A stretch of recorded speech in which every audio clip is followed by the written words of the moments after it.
चलो बच्चों ये क्वेश्चन देखते हैं। और इस क्वेश्चन में हमें बोला जा रहा है कि let in a triangle ABC the length of the side AC 6 है, द वर्टेक्स बी जो है वो 1,2,3 है and the vertex A comma C lies on the line this, then the area of triangle ABC in square unit.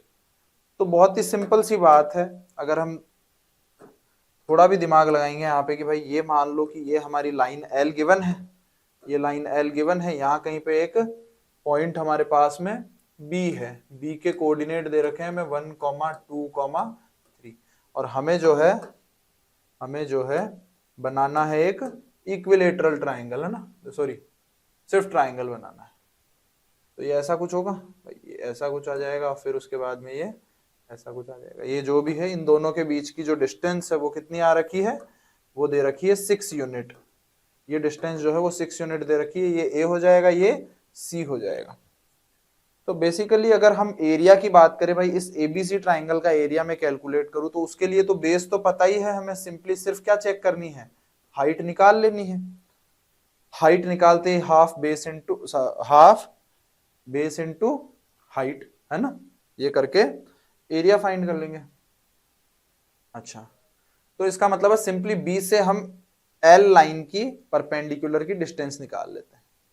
Direct formula होता होगा, अच्छा sorry direct formula तो ये तो स्ट्रेट लाइन है तो यहाँ पे तो नहीं होगा। अच्छा, एल की इक्वेशन हमें गिवन है, एल की इक्वेशन हमें गिवन है तो एल पे किसी भी पॉइंट, इस मान लो कि ये परपेंडिकुलर जो है वो डी पॉइंट पे आके ड्रॉप होता है, तो इस डी पॉइंट को मैं क्या अज्यूम कर सकता हूँ, 3 lambda plus 6 comma 2 lambda plus 7 comma minus 2 lambda plus 7, ये हमारे पास में डी पॉइंट आ गया। अच्छा, ये जो लाइन एल है वो किसके पैरेलल है, वो है 3i cap plus 2j cap minus 2k cap के पैरेलल है। अच्छा, इस डी पॉइंट और बी पॉइंट को मिलाने वाला वेक्टर अगर मैं निकाल लूं तो ये जो बीडी वेक्टर होगा वो, और ये लाइन के पैरेलल जो वेक्टर है 3i cap plus 2j cap minus 2k cap, ये दोनों परपेंडिकुलर होंगे। तो डॉट प्रोडक्ट जीरो करके मैं यहां से लैम्डा फाइंड कर लूंगा। तो यहां से 3 lambda plus 6 minus 1, dot product भी डायरेक्ट करवा रहे हैं, ध्यान से देखना।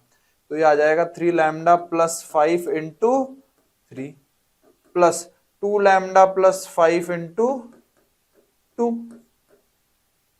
Plus minus 2 lambda plus 4 into minus 2, और ये किसके इक्वल आएगा, 0 के इक्वल आएगा। बेसिकली क्या किया है, इस बीडी वेक्टर का एल के पैरेलल डायरेक्शन के साथ में डॉट प्रोडक्ट 0 कर दिया, ठीक है। इसके बाद में क्या आ जाएगा भाई हमारे पास में, तो यहां से देखो 9 लैम्डा मिलेगा, यहां से 4 लैम्डा मिलेगा और यहां से भी 4 लैम्डा मिलेगा, ये प्रोडक्ट में है ना, 4 और 4 8, 17 लैम्डा। इधर से क्या मिलेगा भाई 15, यहां से 10, 25 माइनस इधर से कितना आ जाएगा 8, तो ये कितना आ जाएगा 17, 0 के इक्वल। तो यहां से लैम्डा की वैल्यू जो है वो -1 आ गई हमारे पास में। अगर लैम्डा जो है वो -1 आ गया, इसका मतलब ये डी पॉइंट आ गया। या तो आप डायरेक्ट डी पॉइंट चेक करो, या फिर अगर मैं बीडी वेक्टर बोलूं तो BD vector 3 lambda plus 5 i cap plus 2 lambda plus 5 j cap plus minus 2 lambda plus 4 k cap, यही था। अगर ध्यान से हम सोचें तो भाई फिर उसके बाद में फिर डॉट करवाया था हमने, तो 3 आई कैप 2 जे कैप और माइनस 2 के कैप के साथ में, तो ये इक्वेशन जनरेट हुई थी।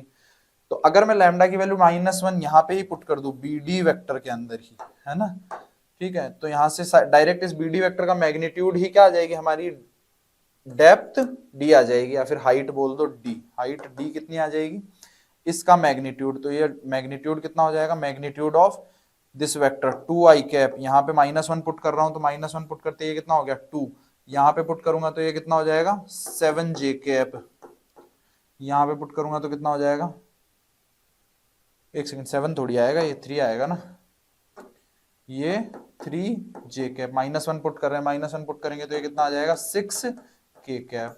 इसका मैग्नीट्यूड ही हमारी क्या हो जाएगी, हाइट हो जाएगी। अब देखो इसका मैग्नीट्यूड कितना आता है, तो वो हो जाएगा √4 + 9 + 36, तो ये यहां से आ गया 49, बोले तो 7 यूनिट, है ना। तो हाफ बेस इंटू हाइट कितना हो जाएगा, हाफ बेस इंटू हाइट, ये हमारा आंसर आ जाएगा, ये हमारा डेल्टा आ जाएगा, और डेल्टा कितना हो जाएगा 21 यूनिट स्क्वायर। तो 21 जो है वो हमारा करेक्ट आंसर हो जाएगा। ठीक है।